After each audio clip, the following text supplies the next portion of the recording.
Hi, I'm Barb, Meeple PhD, and my favorite play for September 2024 is Seize the Bean. This is a game where players are each starting up their own coffee shop in Berlin and trying to please the various customers that are in their neighborhood. In the game, you have a board in front of you that is your cafe, and you have two little workers, and that's all you get each round. And then you have a deck of cards that represents the various customers who are coming to your shop. In the first couple of rounds, you have friends and family who are coming, but after that, you are going to be inviting new people into your cafe and having to figure out how to make them happy. You're going to do this by collecting ingredients. You are also going to add things to your cafe. These will be style upgrades where people are kind of enjoying the decor, or they are pantry upgrades that help you get more things as you are collecting ingredients. For each game, you are going to decide which neighborhood you are going to be opening up your shop in. And for that neighborhood, there are going to be a list of 6 different customer types that you're going to use for that game. And then you're going to find those decks of cards, separate out the customers, the style upgrades, and the pantry upgrades, and shuffle each of those decks together with all of the 6, various cards from the various types of customers who are coming to the shop.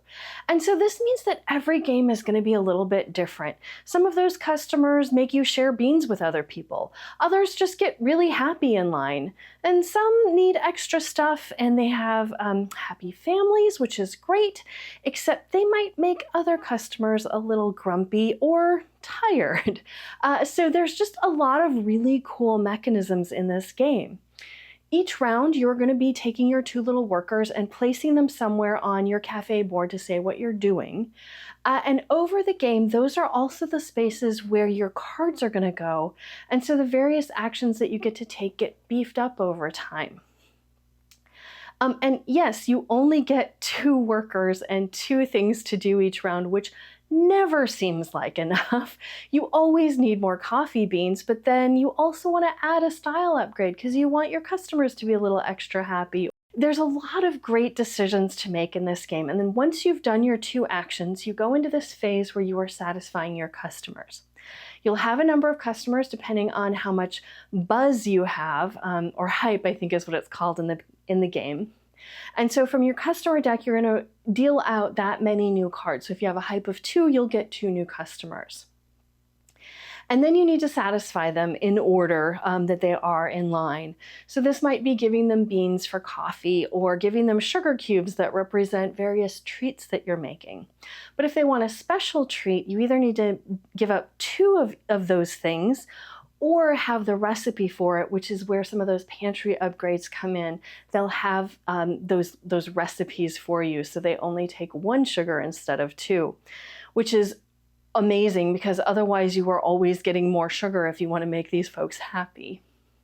So anyway, we've been playing this game a little bit a few times over the last month because we have it on our 20 by 5 challenge for the year. And I have really been enjoying this. We've played it before, but being able to get it out a couple times in a month, really digging back into those mechanisms and seeing how it works and trying some of the different decks has been super fun for us.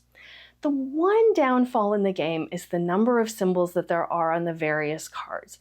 And I understand that a good part of this is to make this language independent, but it can make it a little bit difficult. So we always play with there are 2 lists of all of the symbols, one in the rule book and one in the neighborhood book. And we keep those handy so that we can look them up. We start to get them over time, but then when you're adding in new decks, they have different symbols.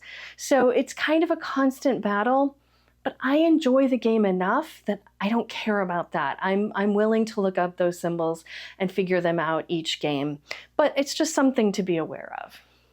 Anyway, that is why Seize the Bean has been my favorite play for September. How about you? What have you played this month? I hope you've had a great month gaming. Otherwise, you can go and find me on Instagram, Twitter, and Blue Sky as Meeple PhD. And I have my own YouTube channel at meeplephd.com where I do a lot of board game stuff and I try to connect board games and astronomy in some of my videos.